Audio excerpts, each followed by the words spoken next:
va loin ménage sa monture, conseille l'adage, vous le savez, mesdames, messieurs. Et le caucus de la femme parlementaire du Bénin s'y met déjà, je dirais, pour les élections générales. Si avoir 29 femmes au Parlement pour la 9e législature qui aborde sa descente, je dirais, est un exploit dû à la réforme du système partisan, les femmes qui ont eu le privilège d'être les premières à vivre cette expérience ont la responsabilité de mieux faire pour la prochaine législature et pour la présence des femmes dans d'autres instances de prise de décision. S'en sortent-elles déjà à cette étape du processus électoral? Quels sont les défis qui sont les leurs? Nous entrons, je le disais, dans les coulisses du caucus des femmes parlementaires du Bénin en cette veille des élections générales et je reçois pour en parler la présidente du caucus, honorable Djamilatou Sabi Mohamed. Bonjour. Bonjour. Merci pour l'honneur que vous nous faites en répondant à cette invitation sur le plateau. Monsieur le matin en est honoré. Merci beaucoup, le plaisir partagé. Je le disais, nous allons entrer dans les coulisses de l'institution, il faut l'appeler ainsi désormais, le caucus des femmes parlementaires que vous conduisez. La première expérience du minimum 24 femmes à l'Assemblée nationale s'achève avec cette 9e législature. À l'heure du bilan, honorable Djamilatou Sabi Mohamed, est-ce qu'on peut dire que cette expérience est concluante? Merci beaucoup, monsieur le journaliste. Je pense que pour commencer, je dirais merci d'abord au chef de l'État qui nous a permis d'être le nombre que nous sommes à cette 9e législature. Et il faut le souligner, avant nous n'avons pas un si grand nombre de femmes à l'Assemblée nationale. Pour cette mandature, nous sommes au nombre de 29 et ça grâce à cette réforme constitutionnelle qui a vraiment fait, a mis quand même un pan à l'histoire de notre pays. Pour vous dire, je dirais que ça a été vraiment concluant parce que aujourd'hui, qu'on le veuille ou pas, les débats à l'Assemblée nationale avec la participation active, je dirais active des femmes, cela a permis quand même d'avoir une multitude d'idées dans les débats. Et également, le caucus des femmes parlementaires, il faut également le souligner, nous avons eu à travailler sur les femmes avec l'apport vraiment des partenaires. Nous avons eu à faire des formations, former les femmes sur surtout la prise de parole en public parce que c'est de ça il est question. Depuis notre installation, je sais que vous nous attendez voir là où nous allons heurter et autres. Il fallait quand même apprêter ce beau nombre de femmes qui désormais sont attendues par le public et voir de quoi nous sommes capables. Et vous l'avez dit à l'entame, le caucus des femmes parlementaires a été institutionnalisé et cela grâce à notre présence au Parlement parce que nous avons œuvré que cela soit vraiment le cas. Et lors de la révision récente de notre règlement intérieur et nous disons vraiment merci à tout ce staff, à tous les autres députés qui ont vraiment voulu que ce caucus soit vraiment institutionnalisé. Désormais, on dira plus de ces femmes qu'elles sont femmes à la prochaine législature. Plus que 24, vous étiez 29 pour cette 9e législature. Est-ce qu'aujourd'hui, on peut dire qu'il y a un travail qui est fait pour qu'à la prochaine législature, à défaut d'être au moins 29, qu'il n'y ait pas moins que 29 femmes au Parlement? Oui, il faut le dire, le caucus est en train de batailler pour que cela soit de mise. Et nous avons commencé par faire des plaidoyers à l'endroit des différents partis politiques existants pour que vraiment ce nombre que nous avons au Parlement soit maintenu, soit revu à la hausse. Et nous sommes allés plus loin en faisant en sorte que cette réforme soit vraiment répandue à la base pour que les instances à la base aussi, qu'on ait vraiment plus de femmes au niveau des instances décisionnelles. Et il faut le dire, ça n'a pas été facile parce que nous avons à plusieurs reprises rencontré le chef de l'État qui, d'après son explication, cette réforme répandue à la base va connaître vraiment une très grande incidence financière. Mais néanmoins, nous ne sommes pas restés les bras croisés. Nous avons fait des plaidoyers au niveau des partis politiques et nous sommes en train de suivre ces plaidoyers-là, ce que cela va donner.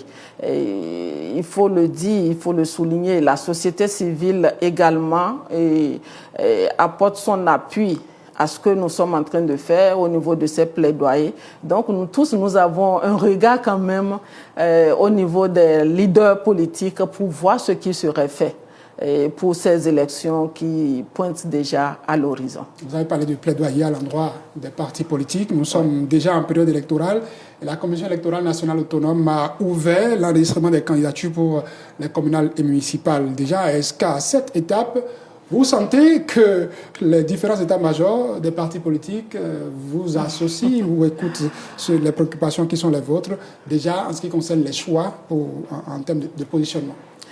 Oui, bien sûr. C'est vrai que c'est difficile à cerner tout de suite, mais avec ce qui est fait, avec tout le travail que nous avons eu avec ces dirigeants, je crois qu'ils vont respecter quand même leurs paroles, parce qu'ils nous ont quand même fait un bon retour, parce que c'est quelque chose qui les tient à cœur. Ils ont vraiment compris que positionner une femme, c'est vraiment attirer d'abord l'attention de la population sur ce parti politique, parce que les gens ont finalement compris au fait que quand une femme est dans les instances de décision, ça apporte quand même de l'énergie, ça apporte quand même un plus, parce que seule la femme pourra décider, pourra connaître les difficultés que les autres femmes vivent. Et ils nous ont promis. Et au lendemain des élections, je crois que nous allons évaluer, nous allons faire le point et voir ce qui est fait. Et on observe quand même les partis politiques. Nous en avons plusieurs. Ceux qui vont positionner les femmes en un bon positionnement, bien sûr, qui au lendemain des élections, nous allons constater quand même les résultats. Vous semblez vous fier à la bonne foi. Ah oui, on ne peut que le faire ainsi. Vous attendez bien de constater après s'ils ont respecté leur part de parole. Au-delà de cette espérance, au-delà de cette confiance que vous faites aux états-majors, aux responsables des partis politiques, est-ce qu'il y a des défis que vous rencontrez aujourd'hui à l'étape actuelle des choses, de ce processus électoral en cours? Oui, bien sûr, il y a des défis et je dirais que le premier défi, c'est le financement. Parce que, vous savez, c'est ce qui recale au fait le positionnement de bon nombre de femmes, le financement. Parce qu'aujourd'hui, quand la femme n'est pas financièrement assise, elle ne peut pas diriger une liste. C'est ce qu'on nous sait souvent au niveau de nos partis politiques. Elle ne peut pas diriger une liste parce que pour eux, pour diriger une liste, il faut vraiment que la personne ait les moyens. Voilà que les femmes, nous sommes limitées. Vous comprenez, nous sommes limités au niveau du financement. Peu sont les femmes qui peuvent vraiment s'investir dans la politique et autres. Le deuxième défi, c'est les pesanteurs socio-culturels. Aujourd'hui, quand vous voyez, surtout dans le nord de notre pays, c'est vraiment difficile qu'une femme se lève un jour, se lance en politique. On lui donne tous les noms possibles. Et c'est ça qui freine un peu vraiment la volonté des femmes à s'investir en politique. Et je profite faire vraiment un coucou, un remerciement à nos partenaires. Je veux parler de l'IGD, de CARE International Bénin Togo, qui nous ont vraiment aidés dans ce sens en formant les femmes, les filles. Et aujourd'hui, nous avons vraiment une pépinière de jeunes filles, de femmes qui veulent s'investir en politique. Avant, quand on dit il faut positionner les femmes, les hommes nous disent non, est-ce qu'il y a des femmes qui veulent s'investir en politique? Est-ce qu'il y a des femmes dans toutes les régions? Aujourd'hui, je peux vous rassurer que nous avons beaucoup de femmes qui sont vraiment prêtes à s'investir en politique. Donc, comme défi, voilà un peu, nous avons un faible engagement des femmes Et cela est dû soit à la religion ou soit au fait que les hommes, nos époux, ne nous accompagnent pas. Et cela, je le dis tout le temps, il faudrait vraiment faire des formations, des sensibilisations au niveau de nos époux, au niveau des leaders religieux, pour qu'ils acceptent désormais que nous soyons aux côtés des hommes, pour défendre nos intérêts, pour parler à voix haute de ce que nous ressentons, de ce que nous voulons surtout. Chers hommes, on comprend l'amour que vous avez pour vos épouses. Peut-être la jalousie voudrait que faire comme vous ne voudrait pas vous voir dans ce milieu-là qui pourrait constituer un risque pour eux. Rassurez-vous, hein. La preuve de caucus pour cette mandature a prouvé ce dont il est capable. Ce caucus, c'est une activité que vous avez menée récemment, organisée donc la semaine dernière. Tout seulement laisse comprendre clairement que Madame la Présidente, aujourd'hui, le positionnement n'est apparemment pas un souci pour vous. Vous vous préparez déjà à aller conquérir l'électorat. Avec la complicité de la régie, nous allons suivre un bout du compte rendu de l'ouverture de ces travaux la semaine dernière, qui ont vu le caucus parlementaire et d'autres partenaires à grand propos.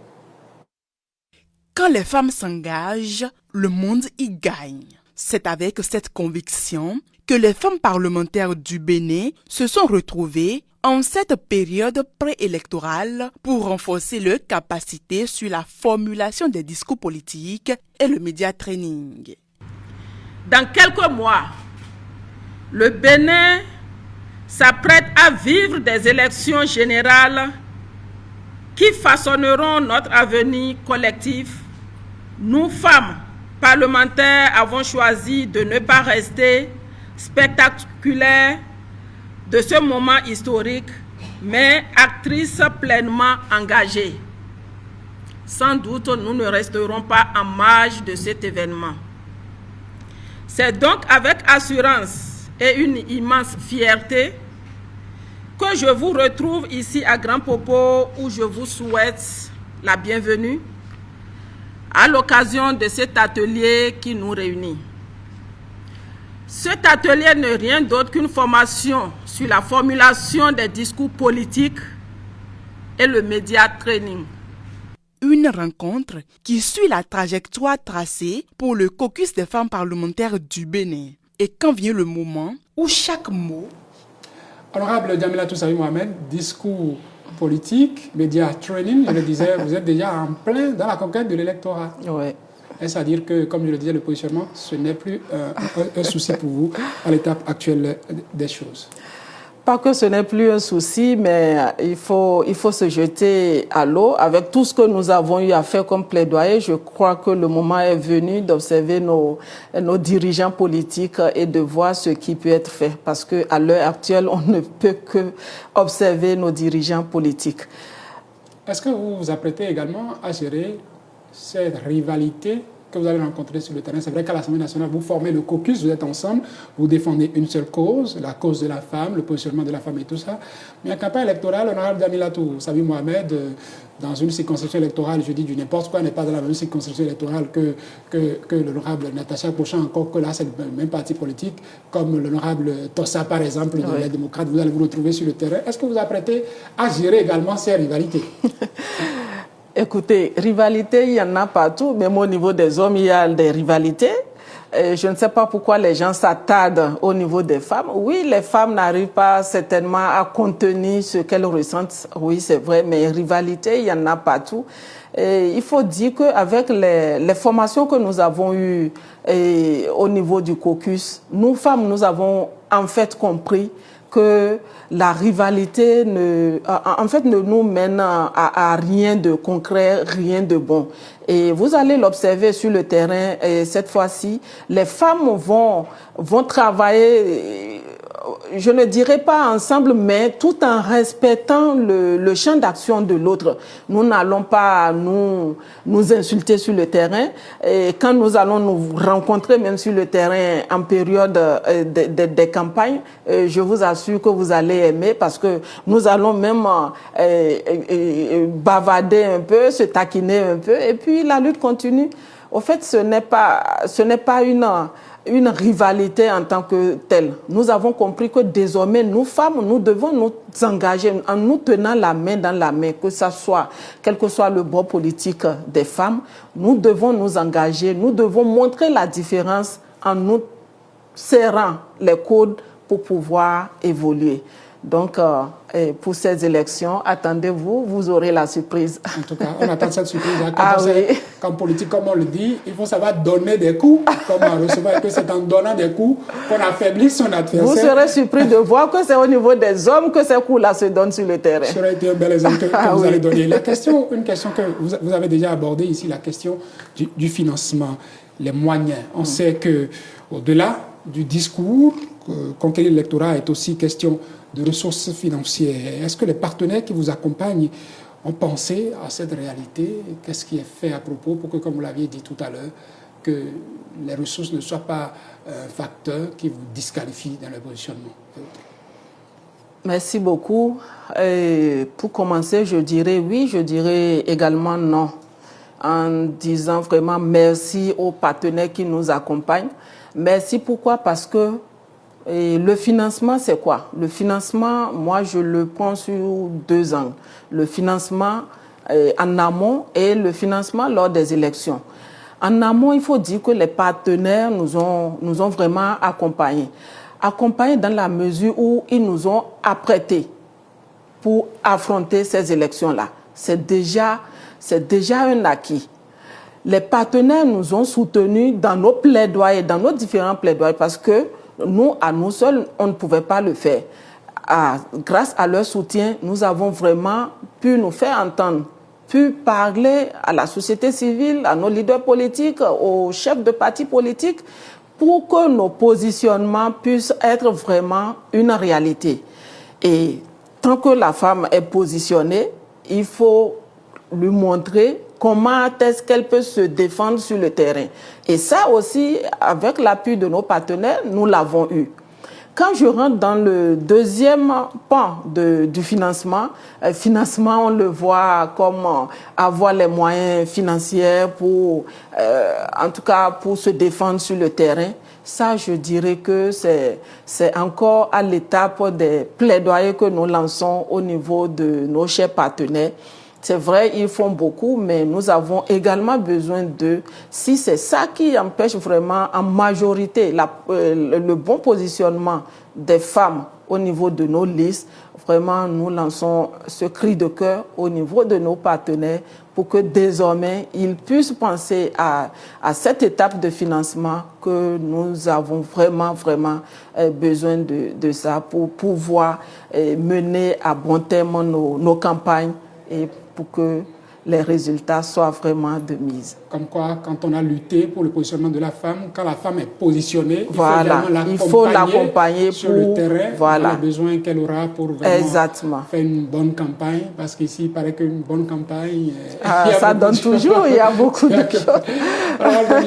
Ce n'est pas comme dans les autres pays où les campagnes se font autrement. Tu n'as pas besoin de financer sur le terrain. Il suffit de soumettre ton plan d'action, tout ce que tu veux faire, ton programme d'action. Et puis, les gens essaient d'analyser sur ça. Mais ici, au Bénin, si tu te hasardes à t'appesantir uniquement sur ton programme d'action, je crois que tu liras l'heure, comme le dit souvent. Ce n'est pas illicite, hein, même dans les textes, il est prévu le financement de la campagne électorale, bien sûr, sauf qu'il ne faudrait pas dépasser un montant donné. Bien Honorable Djamila Toussabi Mohamed, j'allais ajouter encore que la particularité pour les prochaines fois de plus en plus, c'est que pour les législatives, ça arrive en fin d'année, c'est une période de fin d'année. Une période de fête où la population également attend beaucoup de nous. Oui. Et voilà également les campagnes qui s'annoncent, ce n'est pas facile. Mais nous allons nous en sortir. Nous sommes déjà à la fin de cet entretien, Honorable Djamila Mohamed. Est-ce que vous avez un mot pour nos téléspectateurs? Merci beaucoup. Je voudrais d'abord saluer le président de la République qui, grâce à cette réforme, nous a permis d'être si nombreuses au Parlement pour montrer de quoi les femmes sont capables. Également nos remerciements au président de l'Assemblée nationale qui n'a jamais marchandé sa présence auprès des femmes et nous diriger, nous guider dans tout ce que nous sommes en train de faire. Vraiment, nous lui disons un sincère merci. Nos remerciements également à nos dirigeants, les différents chefs de partis politiques à qui nous avons adressé nos plaidoyers. Je sais qu'ils pensent à nous, je sais qu'ils sont en train d'œuvrer pour que cela soit vraiment une réalité. Au lendemain des élections, comme je l'ai dit, nous allons faire le point. Un grand remerciement également à toutes les femmes du caucus